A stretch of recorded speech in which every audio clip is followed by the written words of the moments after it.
ప్రార్థన. పరిశుద్ధుడా, ప్రేమగల తండ్రి, ఇంకా ఏ కుటుంబంలో కలహాలున్నాయో, ఏ కుటుంబంలో రోగాలున్నాయో, ఏ కుటుంబంలో రక్షణ లేని వారు ఉన్నారో, అట్టి వారి పట్ల ఈ రోజు నుండి నీ అద్భుత కార్యాలు జరిగించమని ఆయన.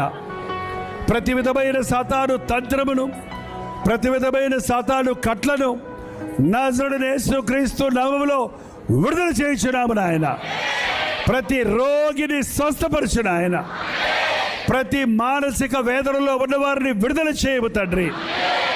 నీ దూతలు కావలి ఉండని అయ్యా, నీ దేవదూతలు మా ఇంటి మీద ఉండని అయ్యా. మా బిడ్డలందరూ రక్షించబడాలయ్యా. నా బిడ్డలు నీ దేవుని రాజ్యంలో గొప్పవారికి ఉండాలయ్యా. నా బిడ్డలు నరకంలో కాలే కట్టెలుగా ఉండడానికి కాదయ్యా నేను కన్నది. నువ్వు ఇచ్చిన బిడ్డలను నీ రాజ్య వారసులుగా చేయడానికి నాకు సహాయం చేయయ్యా అని అడగండి. ప్రభువా, మాకు సహాయం చేయయ్యా. మారని మా బిడ్డల కోసం ప్రార్థించడానికి సహాయం చేయయ్యా.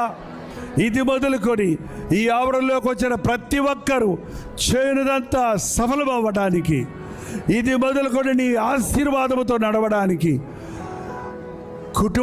కుటుంబాలుగా ప్రభువుని వైపు తిరిగి పరలోకము కొరకు సిద్ధపడడానికి సహాయం చేయము. రోజు వింటున్న వాక్యాన్ని దినమంతా ధ్యానించి దీవించబడుటకు సహాయం చేయము. యేసుక్రీస్తు నామములో అడుగుచున్నాను తండ్రి. మన తండ్రి అయిన దేవుని యొక్క ప్రేమయు, కుమారుడైన క్రీస్తు యొక్క కృపయు, ఆదరణకర్త అయిన పరిశుద్ధాత్మ యొక్క సహవాసమును కూడి వచ్చిన మనందరికీ ఇప్పుడును సదాకాలమును తోడై ఉండును గాక.